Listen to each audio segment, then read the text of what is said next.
It's the Better Late Than Never Show with new host, Susan Randolph!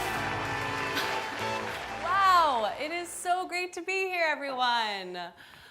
Who here knows me from my daytime show? Okay, I'm getting a pretty good read on who's being held against their will here. Of course, it's hard not to miss Jamie Gibson, but I ask that you try not to compare our hosting approaches. I realize it's the same network, the same time slot, and the same specific show at its core, but that's really all it's gonna have in common. Gibson was a legend, for sure. But you know, it's a weird word, legend. It can mean that you left an amazing legacy, like Walt Disney, or are actually completely fake, like the frozen head of Walt Disney. And I asked myself before coming out here tonight, Susan, are you going to be more, real Disney or frozen head Disney? Well, I guess we'll figure that out together, right? All right, we got a lot to get through, so let's just dive right in with the guests, shall we?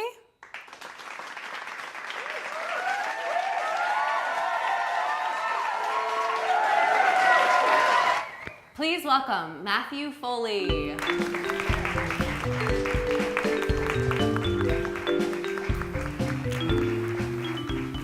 So, I strongly feel the need to talk about this with you all because this man here has been wrong. I mean, I don't know if I'd go as far to say that. All right, well, let's unpack it together. Tell us what happened for anyone who doesn't know. Well, I've been working at the Sheerview Middle School the last 5 years or so. Usually when I tell people that, I leave out the little fact that I'm a custodian. Of course I have to stay at the school until 2 a.m. I run the school. If only, right? Yeah, so I was doing one of my routine cleanups of an empty classroom, and I noticed that the wall just seemed a little unnaturally hot. As custodians, are you trained to recognize that? No, actually, I've been taking electrician class on the weekends, so I kind of just learned to notice that sort of thing. Also, I mean, the wall was hot, come on. Right, probably a bad sign. Yeah, so I made to the main office and I said, we got to do something. Of course. Yeah, but they said to me that it wasn't my job to worry about things like that. And literally, no matter what I said, there was no convincing them. So what did you do?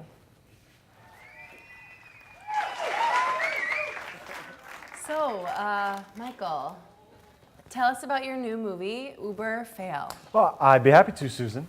So in the movie, there's this crazy adventure on the road, see, because I play an Uber driver. Oh, I get it. I know.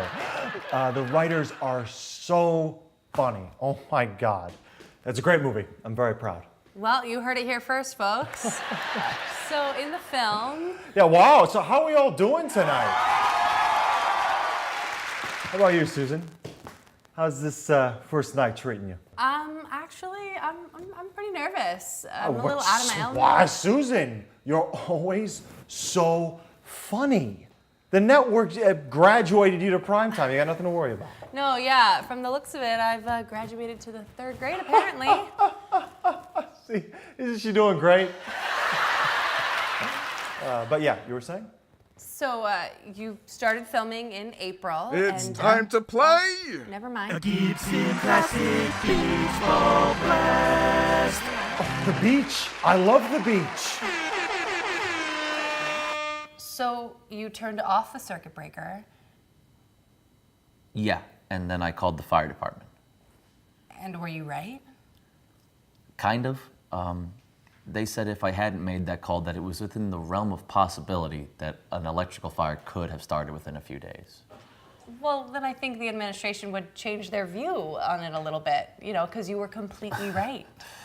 Yeah, not completely. I mean, they didn't like that I went against their direction, and they didn't like that all the lights in the building just went off without any warning. Well, I don't think they'd be exactly happy if a giant fire started in their school either. I don't understand this. I really don't. I really don't understand this. So you just hit the ball. Yeah, I mean, they know I did a good thing. They do. But I went against their orders. And that's grounds enough to let you go? In their minds, I guess. Well, I guess that's the message we're sending. Mindlessly follow what's expected of you. Would you all agree with that? I mean, I appreciate it from all of you. I really do, but it's really not that big a deal. Well, I mean, hey, if you can't take their word for it, I don't think you realize just how many grateful parents from Sheerview wrote in asking us to have you on the show. I mean, these are just a few of their letters. I mean, if you want, I could have someone else bring in the rest and we could get a little Miracle on 34th Street going. You did the right thing, Matt.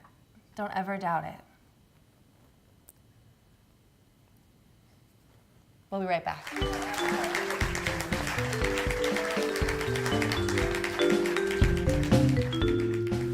Oh, Susan, you better hurry. Timer's running out. Yeah, okay. This is what you want to see, right? Oh my gosh, yes, I'm so excited.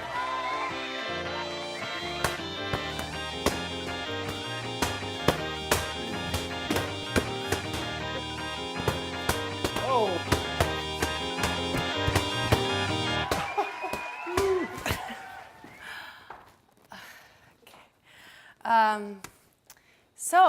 Did you enjoy that, Michael? Yeah, it was awesome. Totally loved going to the beach as a kid. Nothing's changed. Did you go to the beach a lot when you were younger? Yeah. Oh, yeah, actually, my mom and dad used to take me all the time. We'd pack up the car with shovels, pails, Kadima paddles, then just listen to CDs the whole drive. It was crazy fun. How many years did you used to do this? Right up until when I was, well, right until my mom passed. So when I was 12, yeah, 12. So did you and your dad ever go back after that? To the beach? No, no, I don't, I don't think so. So, with that being said, what was it like for you to get the script for Uber Fail? What do you mean? Do you think it had something to do with those special times you spent with your mom? Like in what way? I mean, correct me if I'm wrong, but based on everything that was just said, Uber Fail, it's like one more crazy ride for all of you, right? Well, that brings us to the end of our last show, everyone. As all of you know, I'm making the switch over to late night, taking over for Jamie Gibson. I know. It's a hard change to understand. Honestly, I'm not so sure about it myself. It's going to be a different show, but make no mistake, I am going to be myself. Or at the very least, I'll try.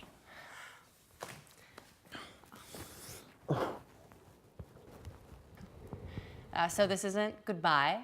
It's just see you later. Specifically, 7 hours later. Check your local listings. We'll be right back.